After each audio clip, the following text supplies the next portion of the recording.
Hello, and welcome to Ron's teaching of Pearl Roman. I'm Bill Bennett, and I think you'll find this one very valuable to add to your repertoire of lettering styles. As you're aware by now, Ron and I made these videos for the Hand Engraver way back in 1987 on VHS tape. I do apologize for the audio and video quality compared to today's standards, but I do believe that you'll find the information is just as valuable today as it was back then. It is a very beautiful style, one of Ron's all-time favorites. So now let's go to Ron as he teaches Pearl Roman lettering for the Hand Engraver. Take Pearl Roman and we're going to analyze it. It's a very interesting letter style, which kind of is a cross between script and block. A lot of times it tends to be a little more masculine than script, and it has quite a bit of curls and decoration within the letters. You can do a lot with it. We'll start with the letter A.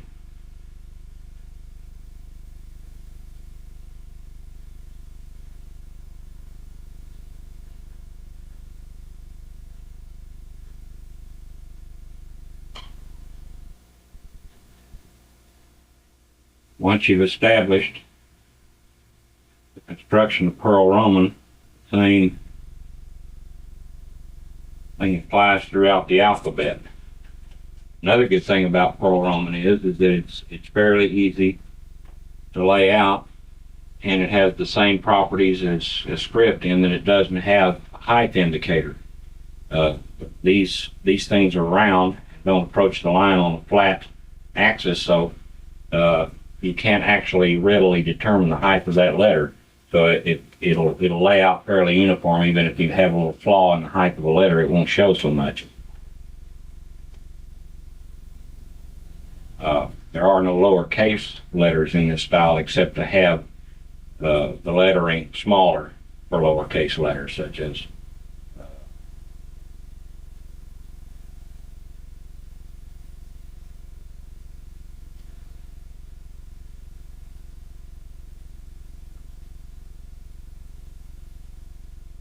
so.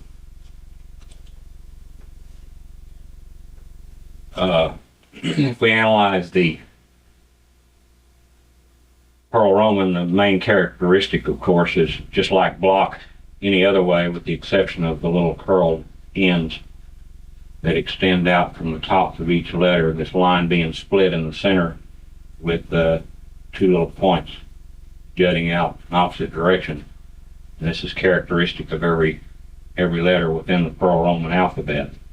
Again, as I said, you can do a great deal with this. For instance, if you're doing a name, you want to add a little bit of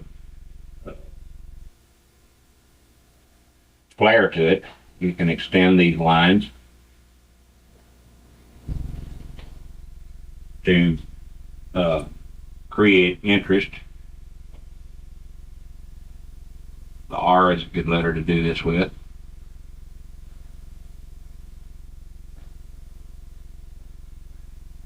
Any letter with a leg on it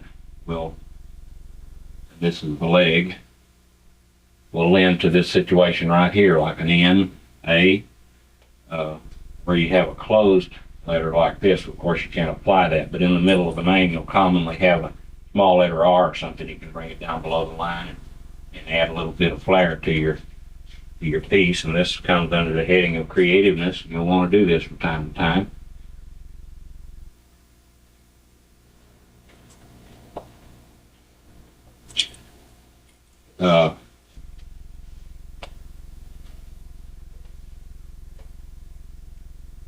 We'll just do a few of the letters here. Again, we'll show you that the characteristic of Pearl Roman is the same throughout the alphabet. The little tendrils being the main characteristic, otherwise it's similar to block Roman block letters.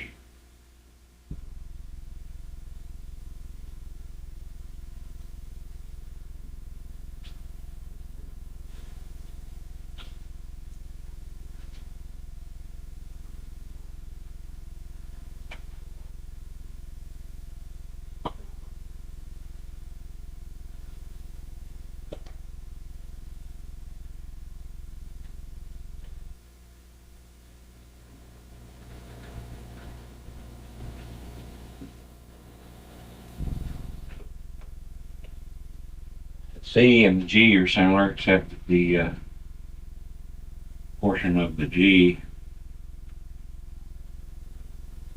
is rather flat instead of round like the C. Just comes around.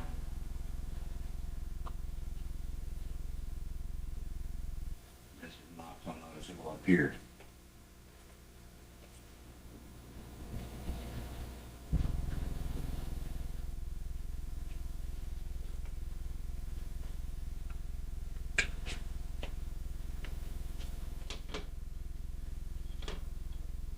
Pearl Roman's quite easy alphabet to do. But as I said, once you learn the characteristic of it, it's very similar to the block. And all you have to do is apply that characteristic to each letter. Let's do a name. We'll do this one in a slanted Pearl Roman letter.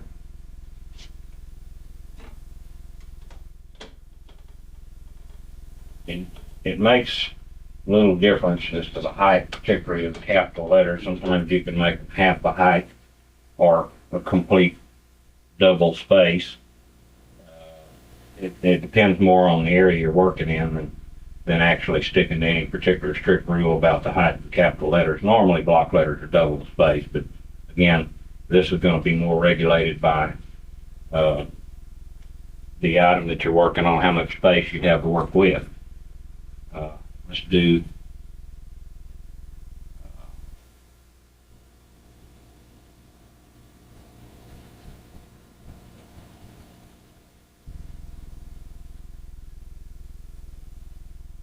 now in the execution of slanted letters, we have to maintain the rhythm of that slant in this style, just as we do in script letters. In other words, all of the slants must be the same for it to be proper, look good.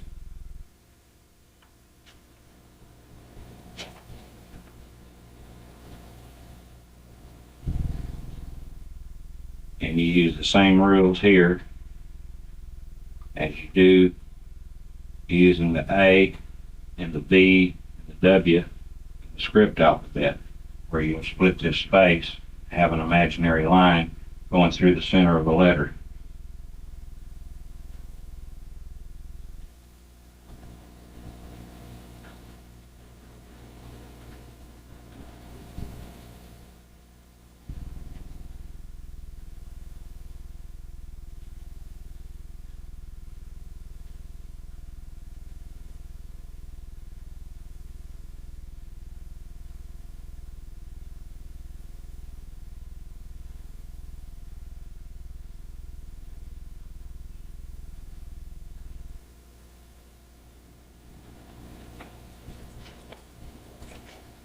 Very interesting letter style.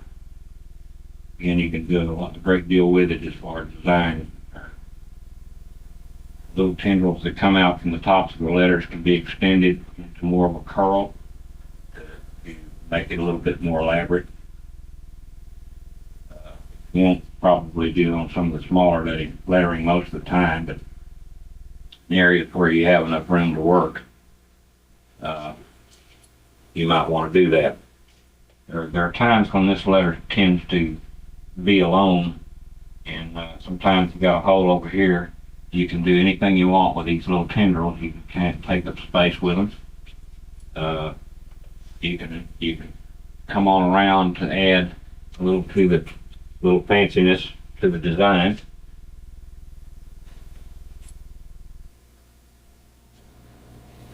You do a lot of potential in this style.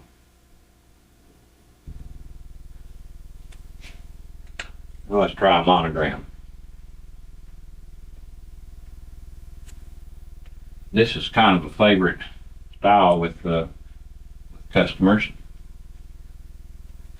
And many times I'll do very elaborate Pearl Roman monograms with shading and cross shading. They are very beautiful when they're finished out.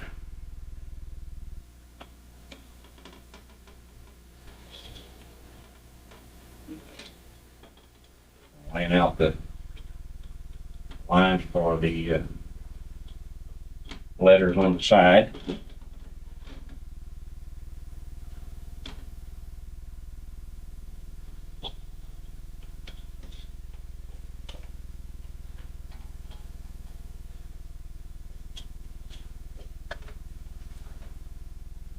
This will indicate the height of the capital letter. This will indicate the height of the smaller letters.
Okay, we run into a little problem right in here on the letter F, so we have to, there's 2-3 ways we can do this. I'll customarily make this type of thing on the letter F.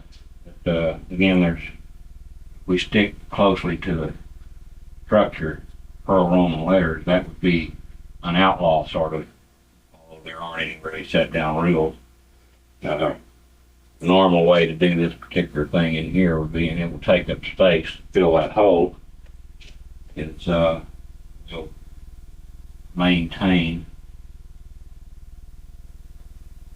the situation we have in the rest of the letter by putting that sort of thing in there, and that will go for the E too. Wasn't very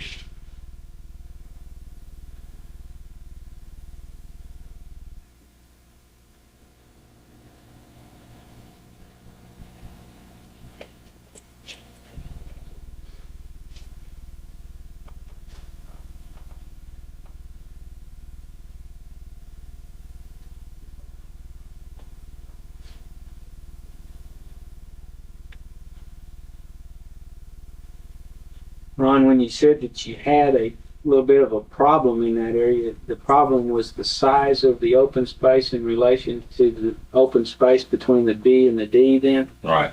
Yeah, as you can see, I had to move the F over a little bit closer to the B to compensate for this hole that's going to be here. And another way to compensate it is you can actually extend this line down just a little bit. You can adjust this. There's no set down rule of how long this has to be. But again, you can adjust it according to what you need in that area. That tends to fill up open areas.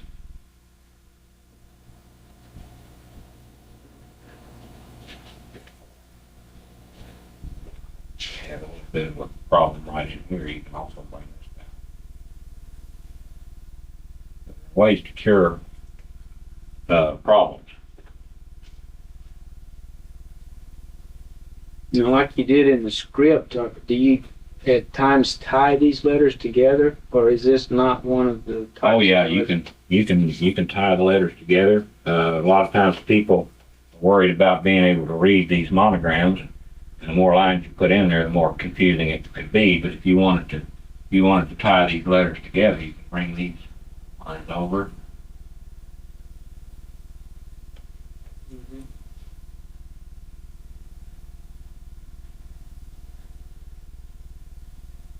Again, in ornamental lettering, there are really no set down rules, and you can just do whatever you want to do to kind of fill in or tie letters together.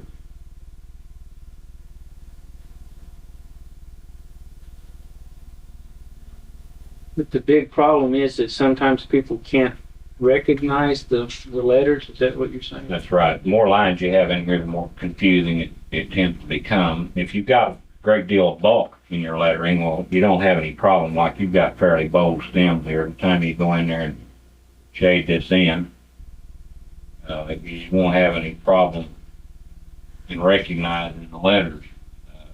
And it's similar to scripting that way, as if your letters or your lines are fine where they cross the stems of your letters, that won't be so noticeable and won't distort the bulk of the major portions of the letters where you can tell what they are.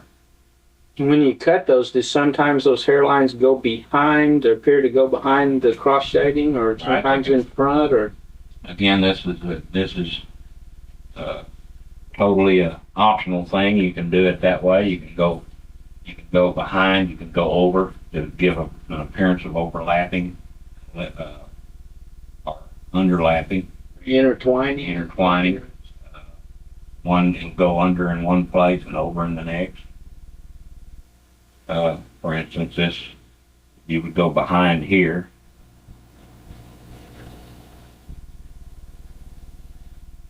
And maybe over here.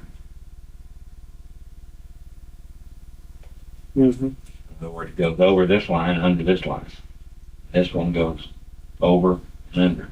Does that appear to be desirable, or just? Yeah, it adds interest to the monogram. People like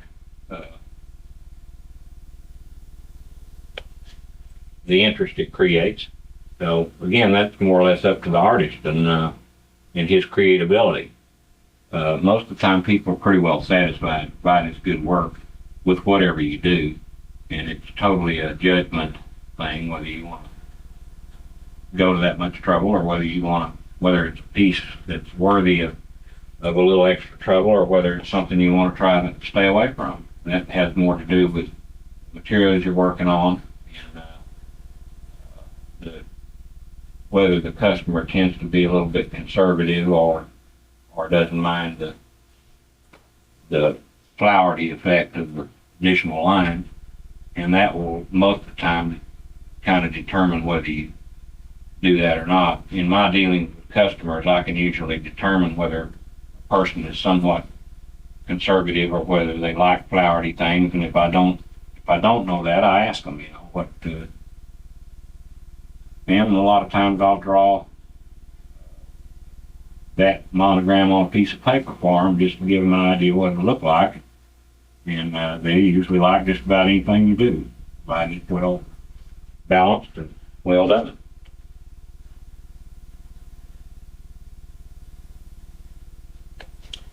Pearl Roman is a very interesting style to work with. I use it quite a lot. Well, like this one, I would think that there are letters that, when placed together, cause you problems, just like in script or block or any other lettering. Just exactly like block, yes. You have to treat these very similar. There's no difference in that respect. Because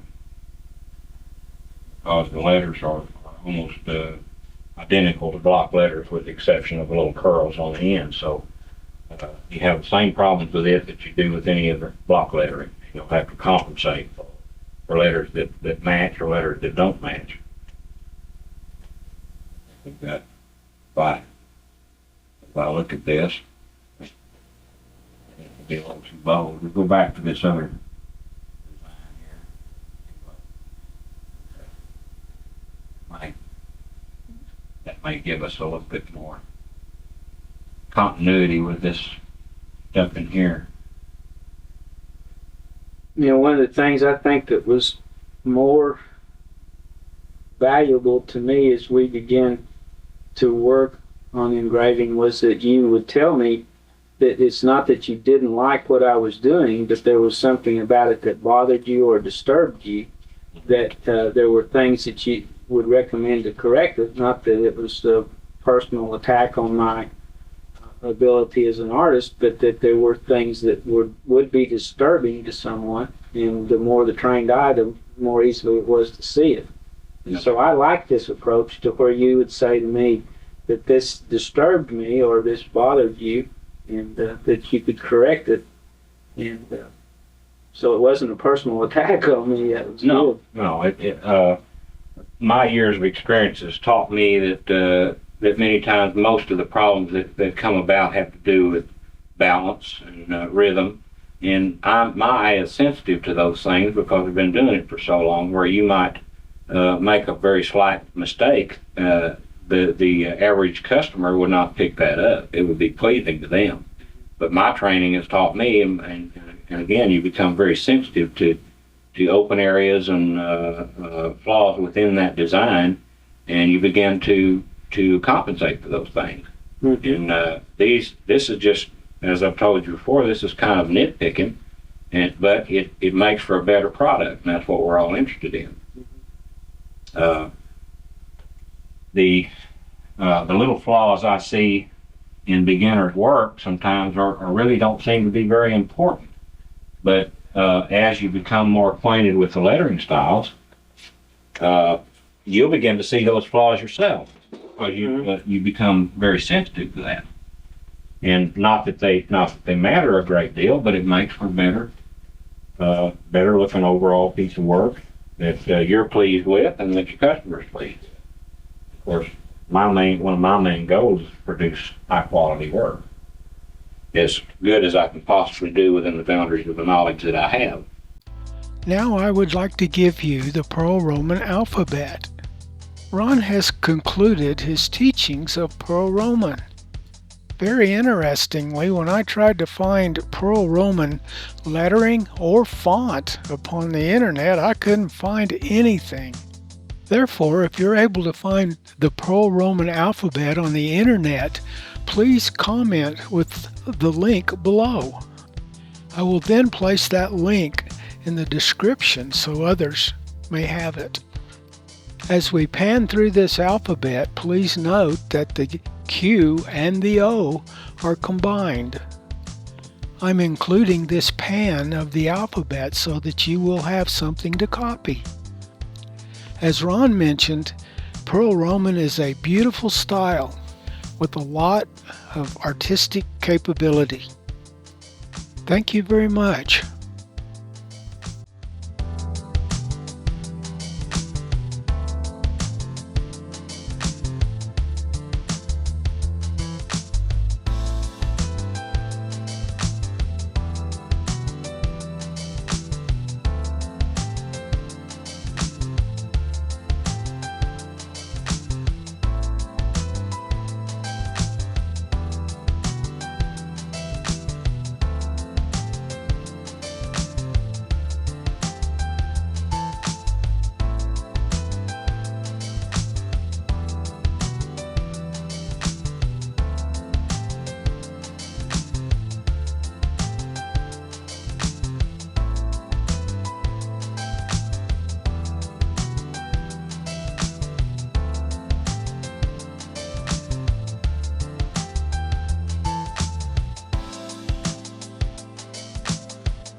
This concludes Ron's presentation of Pearl Roman lettering for the Hand Engraver.